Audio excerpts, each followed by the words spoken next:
Hey guys, welcome to my top 20 designer fragrances for fall 2013. These are my designer go-to guys for fall of last year. A lot of newcomers, a lot of old faces here, of course. I got a brand new top two. I got two guys that are brand new newcomers to this list, and they snatched up spot number 1 and number 2. So it goes to show you there's a lot of designers out there that can really just impress you. And these two guys just obliterated some of my old favorites. So let's get to the list. Less chatting. Let's go at number 20. This one is a classic in the game, in the men's game. If you haven't smelt this, where have you been? It's from the house of Chanel. And this is, of course, the original Allure Homme from Chanel. This one, a fall staple. This stuff is... oh man, this stuff is signature scent worthy. It's great for work. You can wear it daily use, of course. You can wear it at night. Any age can wear Allure Homme. Any age. It really suits an older man, definitely. This will just never get out of style. This is one of those scents that you can have for years and years and years. It's never going to get out of style. Good 68 hours of longevity on this one. Dress it up, dress it down. It's complex, it's versatile. There's a solid citrus punch right off the bat, and then it starts getting a little darker for you for those cool fall months. A really great scent from Chanel. You can't go wrong. This is like the classic Chanel fragrance for men, in my own opinion. At number 19, it is from Jean-Paul Gaultier. This guy, of course, one of my favorite designers of all time. This is, of course, Le Malt. I can't do a top 20 list without Le Malt, of course. Lavender mint, very uplifting off the bat. We got that vanilla, giving it some depth. Again, another classic in the game. You're going to see a lot of classics in my top 20 list just because they always work. This is, of course, an older release in the 90s, just like Allure Homme. You can wear this. This is really great for a date, a night out, go clubbing. A lot of people wear this, so if you want to be original, maybe stay away from this, but it does work. Women love this, compliment getter like crazy. Great longevity and projection off this one, a must-have in anybody's collection, especially if you're a collector like me. You gotta go with Le Malt and you gotta have it in your collection. Number 19 for fall last year, a great scent. Now, number 18 is from the House of D Squared. I love Rocky Mountain Wood, but I love this one even more now. This one is called Potion. Now this is the Eau de Parfum. There is an EDT of this stuff. This is the EDP. This EDP is very warm woody scent. The wood in here is absolutely bonkers. The spice is great. A solid fall-based scent. When I smell this, it reminds me of fall, obviously. The cinnamon, the woods really give me a picture of a wood and spice shop. There's a lot of those here in northern Canada.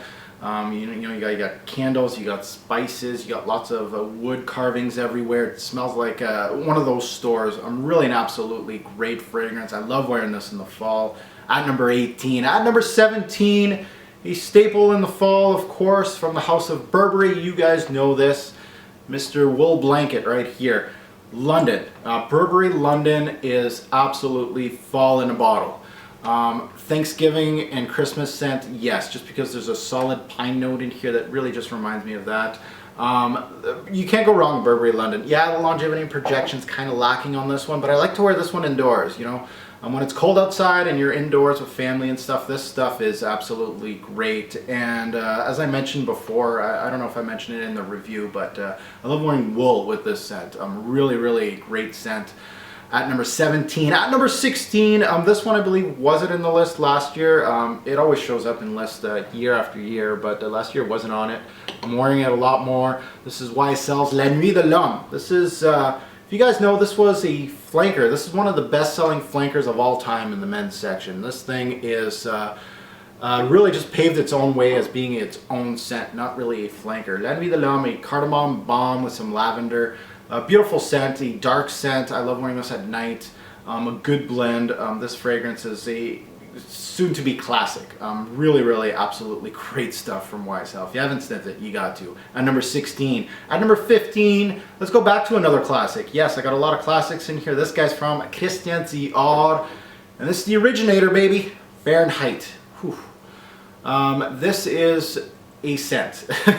Violet leaf, leathery combo, warm, timeless. This was made in 1988 and still bold as a designer scent. Really absolutely gorgeous. Perfect longevity and projection in a scent. You can never ever go wrong with Fahrenheit. Absolutely gorgeous at number 15. 14, let's go with the House of Tom Ford. This is actually Tom Ford Extreme. I really like wearing this one. This is probably one of his better scents that you can get in the designer game, you know, like the Tom Ford for Men and the Tom Ford Extreme. This one, smoky, woody tobacco, solid blend, very warming. Longevity and projections, very solid on this one. Again, a great scent for fall. Tom Ford really did a great job with this one. This could be a private blend price, and I'd probably pay it to get this scent. This is that good. Really, really a great scent. Sniff it out if you can. At number 14. 13, it is a newcomer to this list. It's from the House of Guerlain, and this one, Habit Rouge Beau Cavalier. So this is an Habit Rouge EDP of a scent. This is Habit Rouge with a oud base to it. Really a great scent. Tons of patchouli, lots of orange in here. Benzoin, that vanilla combo, sweetness. Some light oud, not a huge oud based scent, but it has a little bit of it. And very balanced scent. And this was a new purchase in 2013 for me. And Beau Cavalier is absolutely gorgeous. Habit Rouge is a gorgeous scent, and this one really does the trick for me at number 13. At number 12, we're going with Viktor and Rolf, and this is a Spicebomb. Now, a lot of people don't like this scent. For me, I'm a cinnamon base junkie as far as a E-note goes. Cinnamon is absolutely gorgeous in the fall. You'll see a lot of these fragrances that I'm naming off has cinnamon in the notes. If you take a look at all the note breakdowns, a lot of them have heavy cinnamon in their scents. This one has it. Cinnamon based, warm, spicy scent with some sweetness to it. A great set from Viktor and Rolf. You can't go wrong with that one. Really a great designer release at number 12. At number 11, it is from the House of Gucci. This is an older Gucci fragrance, but still a goodie. This is Gucci Pour Homme 1 Cedarwood. Holy crap, cedarwood. Incense. Very warming scent. Ooh, almost dropped the bottle there. Very warming, very comforting. Getting a little harder to find in stores, but worth a sniff in my opinion. So if you can get a sniff of this stuff, great. You can wear it indoors and outdoors because it's not really a bomb on my skin, to be honest. Good longevity and projection, but not great. And nothing crazy out of it, but really solid. As a designer fragrance, this one is absolutely stunning at number 11. Now let's tackle the top 10. At number 10, we're going to take a look at the House of Christian Dior. This is one of their modern masterpieces, soon to be a classic in the game. Yes, 10 years later, we're still going to be talking about this fragrance, still being great. Yes, this is DHI. The hype train years later is still chugging along. Still in 2014, this thing is chugging as far as a hype train goes, and I believe it's well deserved. Coming in at number 10 for me. I think it was number 1 last year in my 2012 list. But on this list at number 10, still wearing it quite a bit. This is the vintage juice. You can go reform, you can go what's in the stores now, or the vintage. I love the vintage though. This stuff, crazy great. Compliments galore, longevity projection great. Very warming, creamy. The cocoa is great in this. Iris is great in this. Well balanced.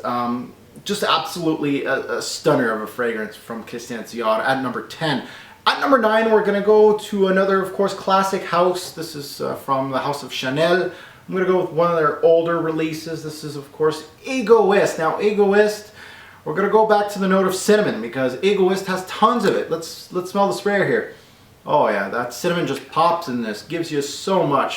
Egoiste, what a great fall-based fragrance. What a great find. If you gotta sniff this fragrance out, you guys have to get your nose on Egoiste. What a great scent. At number 9 from the House of Chanel.